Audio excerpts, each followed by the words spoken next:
আমাৰ মাজত আজি এই অনুষ্ঠানত উপস্থিত থকা সন্মানীয় মোৰ শ্ৰদ্ধাৰ শিক্ষাগুৰু, মোৰ দেউতাৰো শিক্ষাগুৰু ধৰ্মেশ্বৰ শৰ্মা ছাৰ ডাঙৰীয়া, আমাৰ মাজত উপস্থিত থকা মাজবাট বিধানসভা সমষ্টিৰ প্ৰাক্তন বিধায়ক সন্মানীয় ৰখেশ্বৰ ব্ৰহ্ম ডাঙৰীয়া, আমাৰ মাজত আজি সৌভাগ্যক্ৰমে আমি পাইছোঁ আমাৰ মাজত উপস্থিত থকা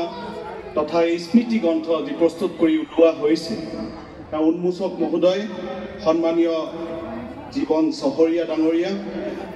আমাৰ মাজত উপস্থিত থকা আমাৰ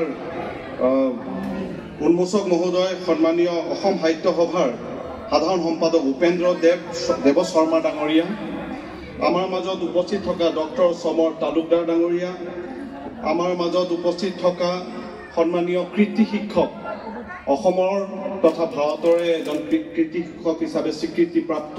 সন্মানীয় কৃষ্ণ বৰা ছাৰ ডাঙৰীয়া, আমাৰ মাজত উপস্থিত থকা আমাৰ এইখন বিদ্যালয়ৰে এক গৌৰৱ কীৰ্তি উজ্জ্বল ছাত্ৰ যিয়ে বহু সংগ্ৰাম কৰি নিজৰ জীৱনত এক প্ৰতিষ্ঠা লাভ কৰিছে, বৰ্তমান মাজবাট মহাবিদ্যালয়ৰ অধ্যক্ষ হিচাপে কৰ্মৰত সন্মানীয় ডক্টৰ প্ৰদীপ কুমাৰ শৰ্মা ছাৰ ডাঙৰীয়া, আমাৰ মাজত উপস্থিত থকা সমূহ জ্যেষ্ঠ ব্যক্তিগণ সকলোকে মই নমস্কাৰ জ্ঞাপন কৰিছোঁ। আৰু যিসকল মোৰ কৃতি শিক্ষক, আমাৰ শিক্ষক, প্ৰয়াত শিক্ষক, আমাৰ যথেষ্টখিনি ব্যক্তিয়ে এই স্কুলখনক এক ঐতিহ্যমণ্ডিত এক অনুষ্ঠানলৈকে পৰিৱৰ্তিত কৰিছে, সকলোলৈকে মই শ্ৰদ্ধা জনাইছোঁ আৰু যিসকল নাই তেওঁলোকলৈকে শ্ৰদ্ধাঞ্জলি জনাইছোঁ। আজি মই বিশেষ ক'বলৈ নাযাওঁ, মই এইখন স্কুলত যিমান সময় অতিবাহিত কৰিছোঁ, আমি যিমান পঢ়িছোঁ, আমাৰ প্ৰতিটো ক্লাছৰুমত আমাৰ নষ্টালজিক ক'ৰবাত অনুভূতিবোৰ লুকাই আছে। প্ৰতিটো ডেস্কত, প্ৰতিটো বেঞ্চত, ডাষ্টাৰত, সেই ব্লেক বৰ্ডখনক সকলোতে আমাৰ নষ্টালজিক মুহূৰ্তবোৰ যেন আবদ্ধ হৈ আছে। যেতিয়া এই বাৰাণ্ডাত খোজকাঢ়োঁ, এই বাৰাণ্ডাত যেন আমাৰ নষ্টালজিক কথাবোৰ আমাৰ যেন সেই আমাৰ ছাত্ৰ জীৱনৰ, হাইস্কুলীয়া ছাত্ৰ জীৱনৰ কথাবোৰ যেন আমাৰ আকৌ উভতি আহে।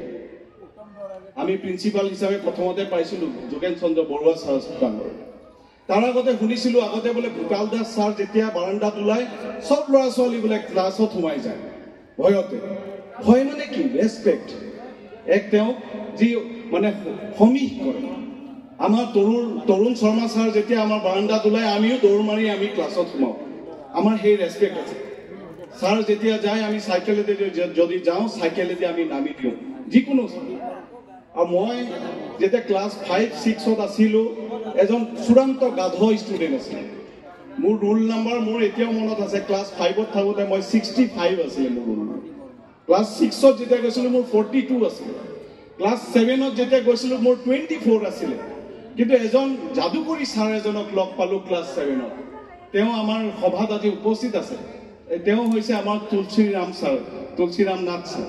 তেখেতক লগ পোৱাৰ পিছত মোৰ যিটো এডুকেশ্যন ছিষ্টেম সেইখিনি একদম যেন জাম্প হৈ গ'ল। আৰু বহুকেইজন ছাৰৰ অৰিহণা আছে, বহুতৰে জীৱনত অনুপ্ৰেৰণা পায়। মই তুলসীৰাম নাথৰ পৰা মই যথেষ্টখিনি অনুপ্ৰেৰণা পাইছোঁ। আৰু যেন আমি সেই সময়ৰ পিছত মোৰ ৰোল নাম্বাৰ ক্লাছ 8ত যেতিয়া যাওঁ 2 হৈ গ'ল। তাৰপিছৰ পৰা আৰু কমি নাহিলে। এই ঠিক তেনেকুৱাকৈ 2 থাকিলে আৰু ৰিজাল্টটো আমাৰ সেই সময়ত মেট্ৰিকো কম পাইছিলে, পাছ কৰিছিলে যদিও ফাৰ্ষ্ট ডিভিজন কম আছিলে। এইখন বিদ্যালয়ৰ পৰা ফাৰ্ষ্ট ডিভিজন পাছ হৈ পেলাই দৰং কলেজলৈ পঢ়িব গুচি গৈছিলোঁ। কিন্তু এই স্কুলখনত আমাৰ ক'ৰবাত বহু নষ্টালজিক জীৱনবোৰ, আমাৰ অনুভূতিবোৰ আছে। মোৰ দেউতাও এইখনত পঢ়া, মোৰ দেউতাও ইয়াতে পঢ়িছে, মোৰ ঘৰৰ আমাৰ সকলোৱে আমি ইয়াতে পঢ়িছোঁ। আৰু দেউতাৰ খালি মেট্ৰিক চেণ্টাৰটো তেতিয়া টংলা আছিলে, তেতিয়া মাজবাট হায়াৰ ছেকেণ্ডেৰী নাছিলে মই জনামতে। পাছলৈ টংলা হ'ল, তাৰপিছত টংলাৰ পিছত ওদালগুৰি, তাৰপিছত আকৌ মাজবাটত মেট্ৰিক চেণ্টাৰ হ'ল বুলি সেইখিনি জানো। আৰু ইয়াত যিটো পুৰণি সতীৰ্থ সন্মিলন বুলি এটা গ্ৰুপ কৰি দিছে, হোৱাটছআপ গ্ৰুপ, তাতে জ্যেষ্ঠজনে ইমান ধুনীয়াকৈ তেওঁলোকৰ নষ্টালজিক জীৱনৰ গোটেই অনুভূতিবোৰ যিবোৰ লিখে সেইবিলাক পঢ়ি থাকোঁ। অনুভৱ হয় যে এই যিটো এই অনুষ্ঠানটোৰ লগত কিমান আত্মিকভাৱে আমি জড়িত হৈ আছোঁ, আমি সকলোৱে কি ধৰণে জড়িত হৈ আছোঁ। আজি শিক্ষা ব্যৱস্থা উন্নত হৈছে, আজি সকলোবোৰ ব্যৱস্থা ভাল হৈছে। আমাৰ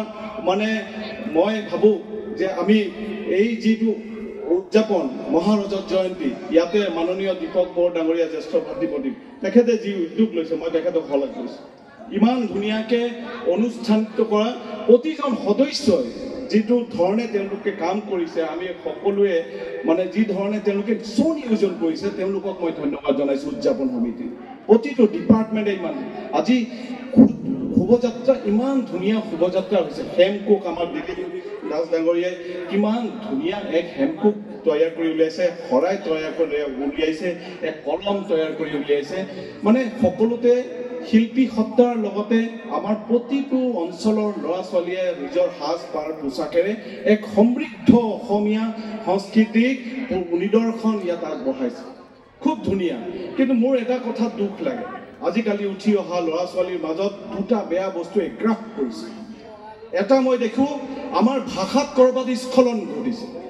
আমাৰ উঠি অহা ল'ৰা ছোৱালীৰ মুখত এতিয়া কিন্তু বেয়া মাত বহুত ওলায় মই দেখা পাওঁ আমি অশ্লীল শব্দৰ প্ৰয়োগ কৰিব লৈছোঁ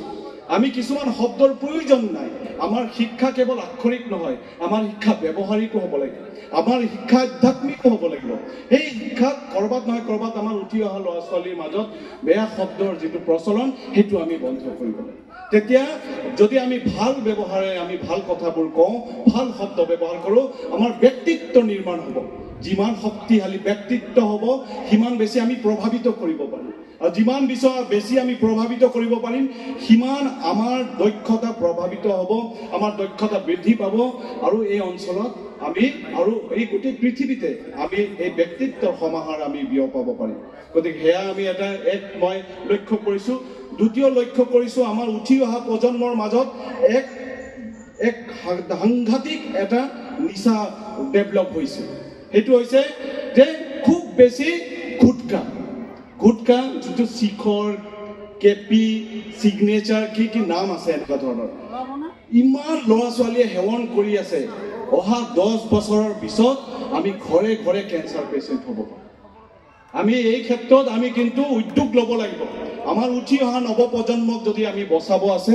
তেনেহ'লে কিন্তু আমি এক উদ্যোগ ল'ব লাগিব শিক্ষা কেৱল আমাৰ আক্ষৰিক হৈ থাকিব নালাগে শিক্ষা আমাৰ ব্যৱহাৰিকো হ'ব লাগিব আমি এই ব্যৱহাৰিক শিক্ষাৰ দ্বাৰা এই জ্ঞানটো আমি অৰ্জন কৰিব লাগিব মই দোকানবিলাকত সোধোঁ আটাইতকৈ বেছি বিক্ৰী কি হয় তেওঁলোকে কয় আমাৰ গুটকা বিক্ৰী হয় আটাইতকৈ বেছি বিক্ৰী গতিকে এয়া সাংঘাতিক মই ভাবোঁ যে এক আমাৰ ব্যাধি হৈ আছে আৰু এই ব্যাধিটো অহা 10 বছৰৰ পিছত অহা 15 বছৰৰ পিছত এক ভয়ংকৰ সমস্যা জটিল ৰোগৰ ৰূপত তেওঁলোকে আত্মপ্ৰকাশ কৰিব যিটো বস্তু আমাৰ সমাজৰ কাৰণে এটা ব্যাধি হ'ব মই দীঘলীয়া নকৰোঁ খুব সুন্দৰ অনুষ্ঠান মই নিজে পঢ়া অনুষ্ঠান গতিকে এই প্ৰতিটো মানে এক ইঞ্চতে আমাৰ স্মৃতি মানে ইয়াতে লুকাই আছে মোৰ আজি যেতিয়া সেইখিনিত আমাৰ শ্ৰদ্ধাঞ্জলি জনোৱা শিক্ষকবৃন্দক শ্ৰদ্ধাঞ্জলি জনোৱা যি এক পৰিসৰ আছে সেই পৰিসৰত ফটোবোৰ যেতিয়া চাইছোঁ চকুলো টুকিছোঁ আমাৰ ছাৰসকলৰ ফটো ইমান ধুনীয়া মই ধন্যবাদ জনাইছোঁ উদযাপন সমিতিক যে ইমান ধুনীয়াকৈ আমাৰ ছাৰক স্মৃতি কৰিবৰ কাৰণে যিসকল আমাৰ মাজত নাই তৰুণ ছাৰৰ ফটো দেখিছোঁ মই ভূদেৱ ছাৰৰ ফটো কিছুদিন আগতে ভূদেৱ ছাৰ ঢুকাইছোঁ মই মনত পৰে এক নষ্টালজিক কথা আমাৰ অনিল শৰ্মা ছাৰ তেখেতে যেতিয়া আমাক মানে বেটেৰে নুকুবাই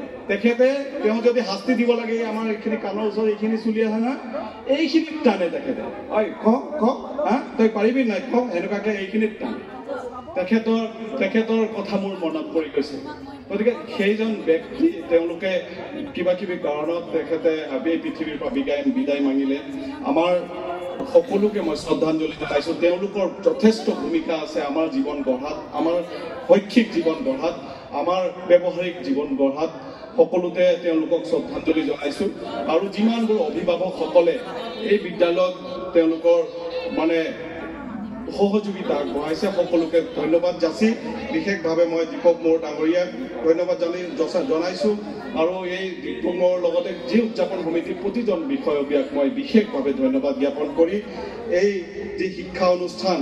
য'ত লিখা আছে এমব্লেমটোত তমসুমা জ্যোতিগময় মানে এন্ধাৰৰ পৰা আমি পোহৰলৈকে গতি কৰিছোঁ তমসুমা জ্যোতিগময় আমি তমসু মানে এন্ধাৰৰ পৰা জ্যোতিগময় কৰিছোঁ আমি পোহৰলৈকে এই এন্ধাৰত য'ত জ্ঞান নথকা ক'ৰবাত যদি জ্ঞান কম আছে তাতে আমি জ্ঞানৰ পোহৰেৰে এই বিদ্যালয় এই নালন্দা স্বৰূপ এই